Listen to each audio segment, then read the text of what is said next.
우리는 어제에 이어서 계속해서 누가복음 말씀으로 예수님 마지막 순간을 함께 살피기 원합니다. 오늘 우리가 함께 읽을 하나님의 말씀은 누가복음 22장 39절에서 53절까지의 말씀입니다. 누가복음 22장 59절에서 53절의 말씀, 여러분들 화면과 또 묵상집을 참고하셔서 함께 읽도록 하겠습니다.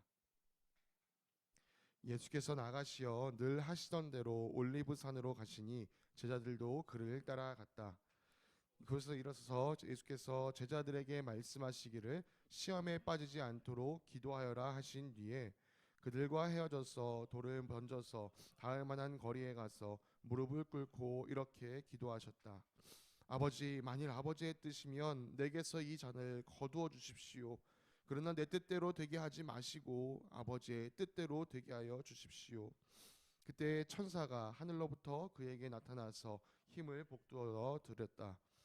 그 예수께서 고뇌에 차서 더욱 간절히 기도하시니 땀이 빗방울 같이 되어서 땅에 떨어졌다. 기도를 마치고 일어나 제자들에게로 와서 보시니 그들이 슬픔에 지쳐서 잠들어 있었다. 그래서 그들에게 말씀하셨다. 왜들 자고 있느냐? 시험에 빠지지 않도록 일어나서 기도하여라. 예수께서 아직 말씀하시고 계실 때에 한 무리가 나타났다. 열둘 가운데 하나인 유다라는 사람이 그들의 앞장을 서서 왔다. 그는 예수께 입을 맞추려고 가까이 왔다. 예수께서 그에게 말씀하셨다. 유다야, 너는 입맞춤으로 인자를 넘겨주려고 하느냐? 예수의 둘레에 있는 사람들이 사태를 보고서 말하였다. 주님, 우리가 칼을 쓸까요? 그 가운데 한 사람이 대제사장의 종의 오른쪽 귀를 쳐서 떨어뜨렸다. 예수께서 말씀하시기를 그만해 두어라 하시고 그 사람의 귀를 만져서 고쳐 주셨다. 그런 다음에 자기를 잡으러 온 대제사장들과 성전 경비대장들과 장로들에게 말씀하셨다. 너희가 강도를 잡듯이 칼과 몽둥이를 들고 왔느냐? 내가 날마다 성전에서 너희와 함께 있었으나 너희는 내게 손을 대지 않았다. 그러나 지금은 너희의 때요 어둠의 권세가 판을 치는 때다. 아멘. 샬롬, 주님의 평강으로 다시 한번 인사드립니다. 어제 우리는 6월절 만찬 마지막 자리에서 예수님께서 베드로 시몬을 위해서 기도해 주셨던 내용에 대해서 우리가 함께 살펴보았습니다. 제자들과 이 6월절 만찬을 드신 예수님께서는 제자들과 함께 밖으로 나가셨습니다. 이제 이 자리를 밖으로 나가면 얼마 안 가서 예수님은 곧 체포될 것을 알고 계셨습니다. 여러분, 만약 여러분께서 내가 체포될 것이다 라는 사실을 알고 있다면 여러분 어떻게 하시겠습니까? 저라면요, 저를 안전하게 지킬 수 있는 곳에 숨을 것 같습니다. 그런데 예수님은 이 긴박한 시간에 제자들과 함께 올리브산에 가셨습니다. 아마 올리브산보다는 이 감람산이라는 표현이 더 익숙하신 분들도 계실 것 같은데요. 네, 같은 곳입니다. 바로 이 올리브산에 예수님과 제자들이 자주 기도했던 겟세마네 동산이 있었습니다. 예수님은 그곳으로 가셨어요. 여러분, 그곳은 안전하게 숨을 곳이 아니었습니다. 그런데 예수님은 그곳으로 가셨습니다. 그리고 그곳에 도착하셔서 예수님은 제자들에게 이렇게 말씀하셨습니다. 시험에 빠지지 않도록 기도하여라. 그리고 예수님은 조금 떨어진 곳에 가셔서 기도하셨다라고 누가는 기록하는데요. 이것보다 좀 더 자세하게 기록한 마태는요, 제자들에게 그렇게 말씀하신 뒤에 이 세 제자 베드로와 야고보와 요한을 조금 데리고 더 가신 후에 그들에게 은밀하게 이렇게 말씀하셨다고 합니다. 내 마음이 괴로워 죽을 지경이다. 너희는 여기에 머무르며 나와 함께 깨어 있어라. 예수님께서 이렇게 이들에게 부탁하시고 또 조금 더 거리를 두신 다음에 홀로 기도하기 시작하셨습니다. 아버지, 만일 아버지의 뜻이면 내게서 이 잔을 거두어 주십시오. 그러나 내 뜻대로 되게 하지 마시고 아버지 뜻대로 되게 하여 주십시오. 좀 더 생생하게 표현하면 이렇게 할 수 있을 것 같아요. 아버지가 보시기에도 제가 꼭 십자가를 져야 되는 것이 아니면 그냥 이 십자가가 좀 지나가게 해주세요. 그러나 이것이 아버지의 뜻이 아니면 아버지, 내 뜻은 거두어 주시고 오직 아버지 뜻대로 해주세요. 여러분, 이 기도 안에서 사실 예수님의 깊은 고뇌가 느껴집니다. 예수님이라고 해서요, 십자가를 지는 것이 결코 쉬웠던 것이 아니에요. 예수님도 이 십자가를 두고 흔들리는 자신의 마음을 바라보셨습니다. 할 수만 있다면 피하고 싶으셨습니다. 그러나 예수님은 자기의 원대로 되는 것보다 하나님의 뜻이 이루어지기를 간절히 바랬습니다. 저는 예수님의 이 기도를 묵상할 때마다 예수님께서 제자들에게, 우리들에게 가르쳐 주셨던 기도를 떠오르게 됩니다. 아버지의 뜻을 하늘에서 이루심 같이 땅에서도 이루어 주십시오. 여러분, 예수님은 절대로 말로만 가르치신 분이 아니셨어요. 그분은 삶으로 우리에게 자신의 가르침을 보여주셨습니다. 그리고 이 대목에서 저는 우리의 기도와 예수님의 기도를 비교해 보기 원합니다. 여러분, 우리의 기도의 대부분은 어떤가요? 우리의 기도의 많은 부분에 정말 아버지의 뜻이 하늘에서 이루어진 것 같이 이 땅 가운데서 이루어지길 원합니다. 이런 기도가 많습니까? 특별히 아버지의 뜻이 내 삶을 통하여 이루어지기를 간절히 원합니다. 그보다는 우리는 우리의 뜻이 이 땅 가운데서 이루어질 수 있도록 하나님이 도와주시기를 구하고 있지 않습니까? 하나님, 이 일이 이렇게 되게 해주세요. 하나님, 이 문제가 이렇게 해결되게 해주세요. 여러분, 기도는 예수님이 하신 대로 해야 합니다. 기도는 내 뜻을 하나님께 관철시키는 것이 아니라 하나님의 뜻이 무엇인지 깨닫고 내 삶 가운데 세워지는 것을 구해야 합니다. 왜 그렇습니까? 여러분, 모든 것을 아시는 하나님께서 우리에게 무엇이 가장 선한지를 잘 알고 계시기 때문입니다. 우리는 선한 것이 무엇인지 온전히 분별할 힘이 없습니다.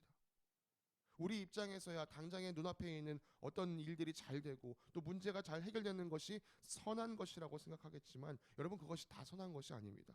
세상의 지혜도요, 이것이 다 선한 것이 아니라는 것을 알고 있습니다. 앞으로 쭉쭉 나가는 것만이 좋은 것이라면 여러분, 2보 전진을 위한 1보 후퇴라는 말이나 혹은 개구리가 뛰기 위해서 움츠린다는 말이 왜 있겠습니까?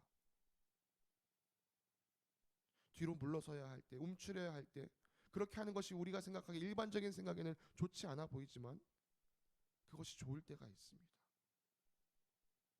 그러므로 여러분, 내 뜻대로 되는 것이 항상 선한 결과로 이어지는 것이 아닐 수도 있다는 것을 우리가 명심해야 합니다. 지난 주일에 청년 목장을 하고 있는데요, 그 자리에 우리 다음 세대 목자인 유진이가 함께 있었습니다. 유진이가 일상생활에서 느꼈던 꽤나 멋진 이 신앙적 원리가 있었는데요, 유진이가 아빠와 함께 차를 타고 가고 있었습니다.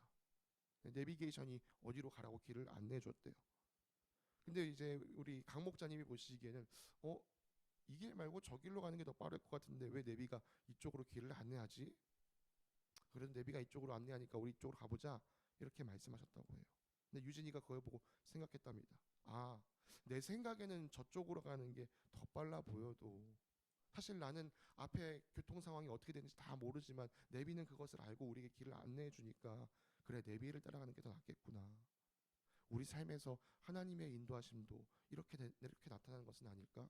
내 생각에는 저렇게 되는 게 더 좋을 것 같지만 모든 것을 아시는 하나님께서 이렇게 말씀하시면 이렇게 하는 게 더 나을 거야.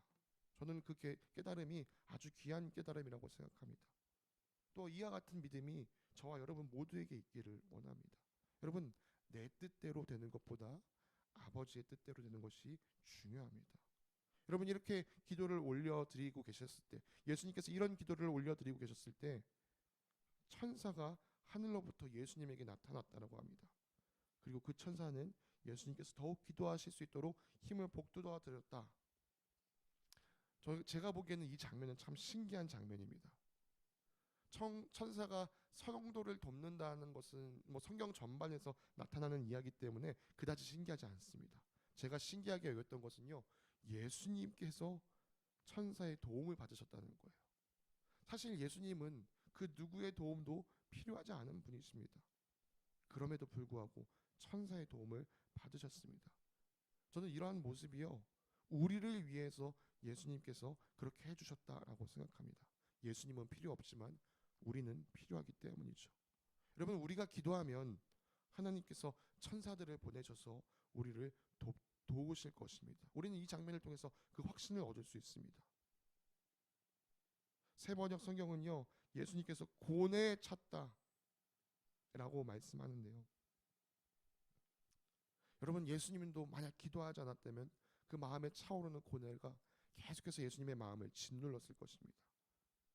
그러나 기도하시면서 하늘로부터 임하는 힘을 의지하셨기 때문에 예수님은 그 고뇌에 멈추지 않고 더욱더 치열하게 기도하셨습니다. 얼마나 치열했는지 이 땀이 핏방울이 쏟아지는 것처럼 툭툭툭툭툭 떨어지면서 기도하셨다라고 합니다. 여러분, 지금 예수님이 어디에 계신다고요? 이 올리브산에 있는 겟세마네 동산에 계십니다. 이 겟세마네라는 곳 이름의 뜻은요, 기름을 짜는 틀이라는 이름을 가지고 있습니다. 그러면 올리브 산에서 기름을 짠다, 올리브유를 짜기 위해서 만들어진 틀이 그곳에 있었던 것으로 보입니다.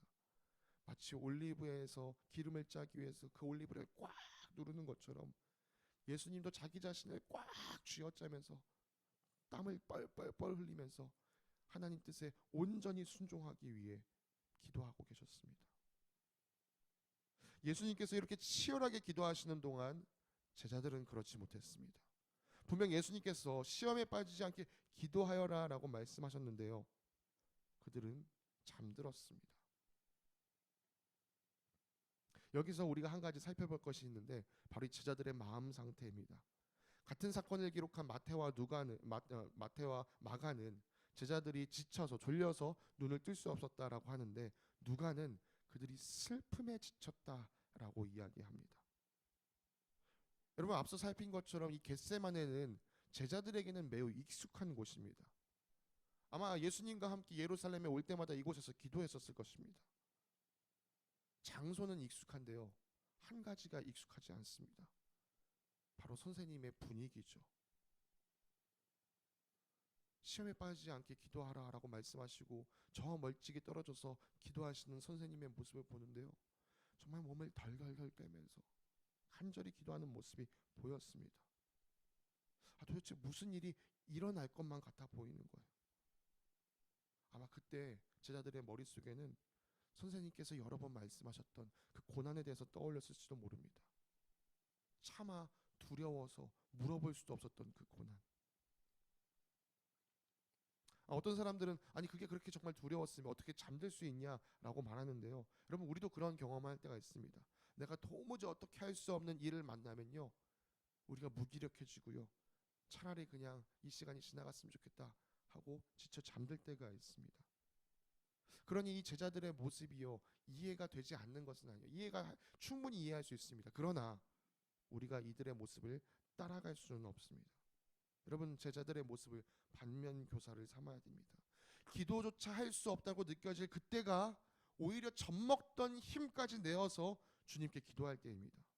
여러분, 사실 오늘 본문 상황에서 누가 가장 기도할 수 없는 절박한 상황이 있습니까? 예수님께서 그 상황에 계십니다.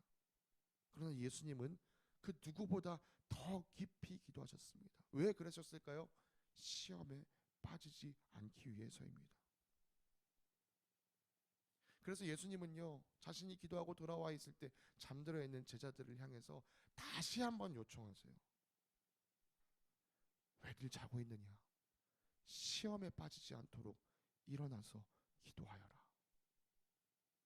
그런데 이 말이 그치기가 무섭게 사탄의 체질이 시작됩니다. 가룟 유다가 한 무리 사람들을 데리고 나타났습니다.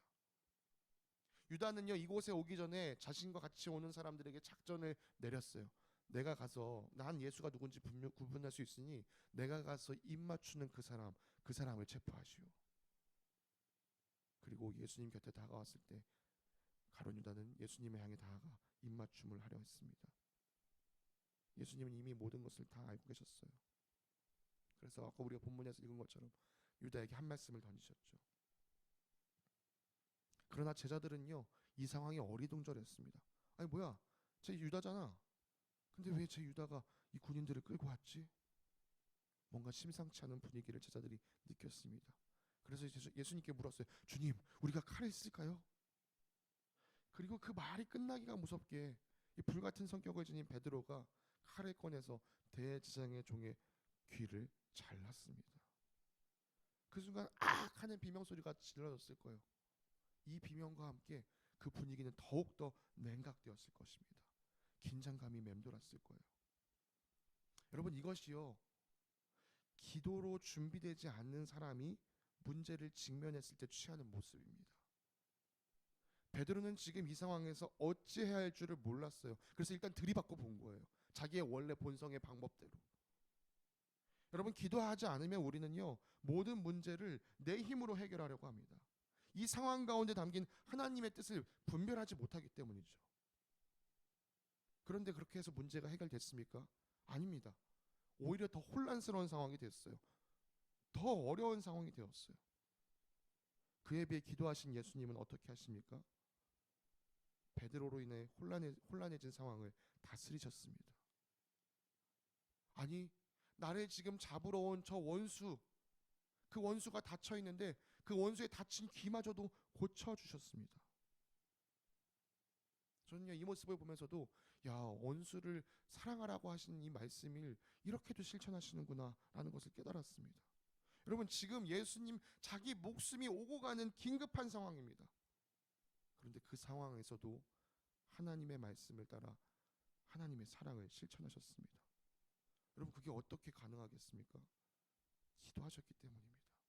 치열하게 기도하신 끝에 마음속에 있는 모든 고뇌를 몰아내고 오직 아버지의 뜻이 그 가운데 서 있기 때문입니다.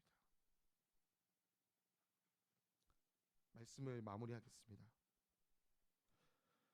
오늘 우리가 읽은 말씀을 계속해서 살펴보면요, 참 우리 생활에 있어서 기도가 얼마나 중요한지 다시금 생각할 수 있습니다. 여러분, 기도해야 시험에 빠지지 않을 수 있고, 기도해야 하나님 뜻에 온전히 순종할 수 있습니다. 반대로 기도하지 않으면 우리는 언제든지 시험에 빠질 수 있고, 또 기도하지 않으면 하나님의 뜻에 온전히 순종할 수 없습니다. 여러분, 우리는 기도해야 합니다. 그런데 나는 그리스도인이라고 말하면서요, 일상생활 속에서 기도하지 않는 사람들을 종종 볼 때가 있습니다. 여러분, 살아있는데 숨쉬지 않는 사람이 있습니까? 그런 사람은 없습니다. 마찬가지로 그리스도인인데 기도하지 않는 사람은 없습니다. 기도하기에 힘쓰시기 바랍니다. 어제 우리는요, 예수님께서 오늘도 우리를 위해 기도해 주신다는 사실을 살폈습니다. 그리고 우리가 주님의 손을 붙잡고 갈 때 주님께서 나를 더 강하게 붙들어 주신다는 것도 함께 이야기를 나눴습니다. 네, 주님께서 우리를 위해 기도해 주시는 것이 주님께서 우리의 손을 붙잡아 주시는 것이에요. 그러니까 우리가 기도하는 것이 주님의 손을 붙잡는 것이 될 수 있습니다. 오늘 이 예배가 끝난 뒤에 모든 기도회가 마치고 오늘 각자의 여러분 계신 자리에서 요한복음 17장을 한번 꼭 읽어보시기를 부탁드립니다. 이 요한복음 17장은요, 예수님께서 제자들과 겟세마네 동산에 가시기 전에 제자들을 위해 올리신 기도가 기록되어 있습니다. 여러분, 오늘 우리 본문에서 살펴봤을 때 예수님의 기도는요, 한 줄로 요약이 되어 있었어요. 자신의 그 긴급한 상황에서도 한 줄로 요약된 기도를 간절히 들으셨던 것에 비해 제자들을 위해서는 정말 빼곡한 기도를 하나님께 올려드리셨습니다. 여러분, 이 기도를 깊이 묵상하시면서 주님께서 오늘도 나를 위해 이렇게 기도해 주시겠구나, 나도 주님 손 꼭 붙잡기 위해 주님 앞에 기도하며 살아가야지, 이 마음을 우리 가운데 새기길 간절히 원합니다. 우리 이 시간 말씀을 기억하시면서 또 함께 찬양 부르시고 기도하시는 시간 가지기 원하는데요, 정말 예수님의 그 희생을 통하여 내가 온전히 새롭게 됩니다. 내가 그 주님을 따라가기를 간절히 소망합니다. 우리 그 마음을 가지고 함께 찬양하시고 주님 앞에 또 기도하며 나아가겠습니다.